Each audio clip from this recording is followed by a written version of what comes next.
Welcome to another episode of I'm Dying to Tell You. This is Dr. Mark Goulston, and I'm running out of time in my life, but I think I'll be around for a while.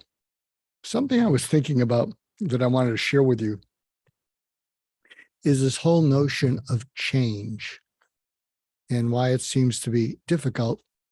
And what occurred to me, and I hope this will make sense to you, is that resistance to change doesn't exist. Let me say that again. Resistance to change doesn't exist. So think of someone who you think is being resistant to you. Now imagine their mind is like a silo, like a grain silo. And imagine that what's on top of it is they're feeling competent about something.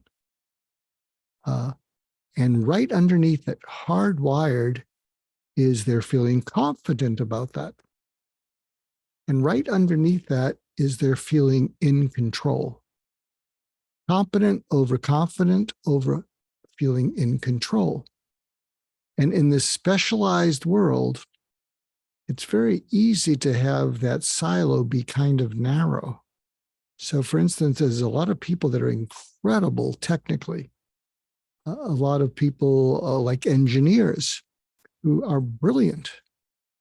And what they're competent in is astounding.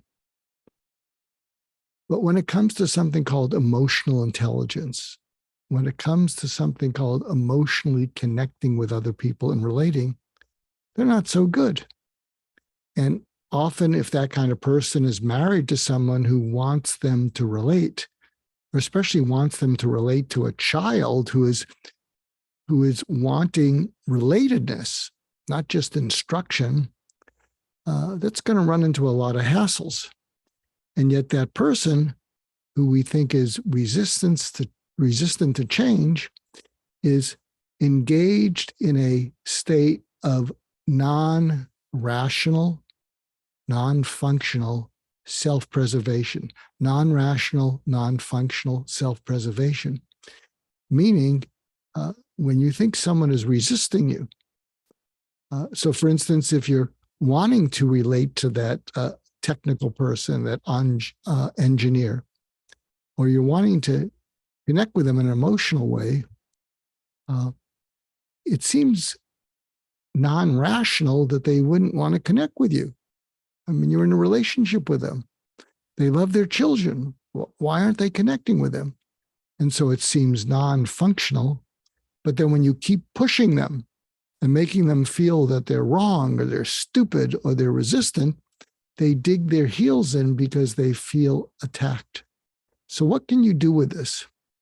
Well, one thing you can do is think of the people that are resisting you and pause, because what's happening is you're the one getting agitated. And if you can pause, take a deep breath and ask them how they see the situation you're in. So if you were to ask that person who's not connecting to you, who's not connecting to your children together, and ask them, how do they see it from their point of view?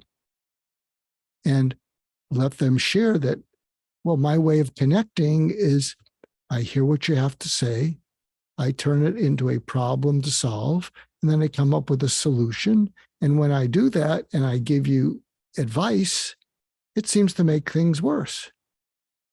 And maybe you can explain to that person in this example that, is it possible that when there is a gap between us, you don't want to step into the gap unless it makes total sense to you? You want to be able to analyze it, come up with a problem and solve it. And when there's a gap and there seems to be friction between us, you're not going to step into it until it makes sense to you. But can you understand that I don't want to step into the gap unless it feels right? And when it feels like you're being stubborn and your heels are stuck in the ground and you're trying to give me a solution and advice that I don't want because it feels wrong, can you understand that why things are not going as well as they should between us. So give that some thought, because if you can look at people who you think are resistant to you and realize that they're engaged in a state of non-rational, non-functional self-preservation, you might want to find out where they're feeling attacked, where they're feeling that your approach to them is threatening their sense of self. So I hope that's helpful to you, and thank you for being a support of I'm Dying to Tell You.